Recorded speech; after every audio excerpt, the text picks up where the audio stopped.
forme est en quelque sorte le lieu où va se créer le sens.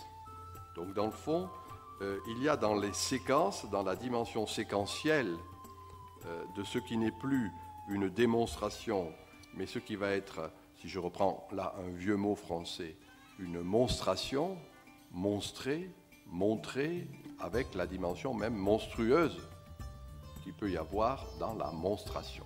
Donc ce n'est pas de la démonstration auquel nous étions habitués d'une manière déductive, mais une monstration d'une manière inductive. J'insiste bien, on invente ce qui est là.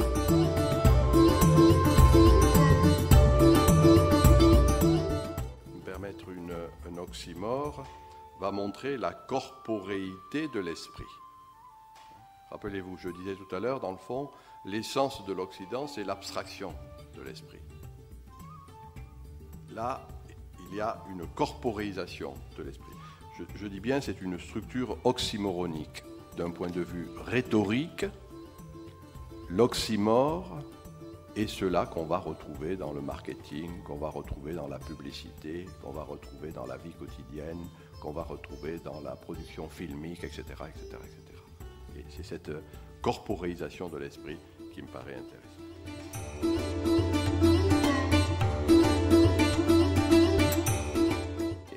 Dans la structure oxymoronique, ce qu'on pourrait appeler, moi j'ai proposé cette expression, la vérité du relatif.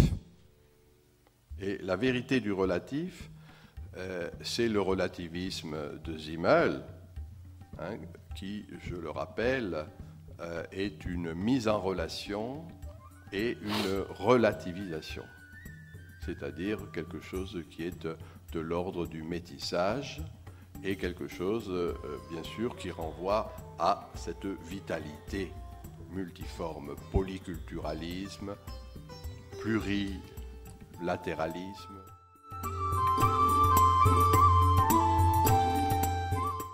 Moi, je fais une distinction entre perfection et complétude. La perfection va être un processus de réduction, la complétude, c'est l'acceptation, en quelque sorte, en mosaïque ou en séquence d'éléments très divers. Et je me souviens que je rappelais ici même, la dernière fois que je suis passé, il y a 2 ans, ce qu'était cet exemplarisme qu'on retrouve chez Saint Bonaventure, par opposition au thomisme, enfin au système scolastique de saint Thomas d'Aquin. Et l'exemplarisme, en quelque sorte, c'est pas une simple démonstration intellectuelle, mais c'est quelque chose qui va illustrer une réalité à partir d'exemples concrets. Et je dirais que autant dans les faits, la dimension intellectuelle peut amener à une forme, l'esprit abstrait peut amener à une forme de perfection, autant l'exemplarisme peut être de l'ordre de la complétude. C'est cette complétude qui me paraît à l'œuvre comme étant une tension énergétique dans la postmodernité, et c'est ce qui me paraît être un des éléments très prospectifs du débat sur la postmodernité.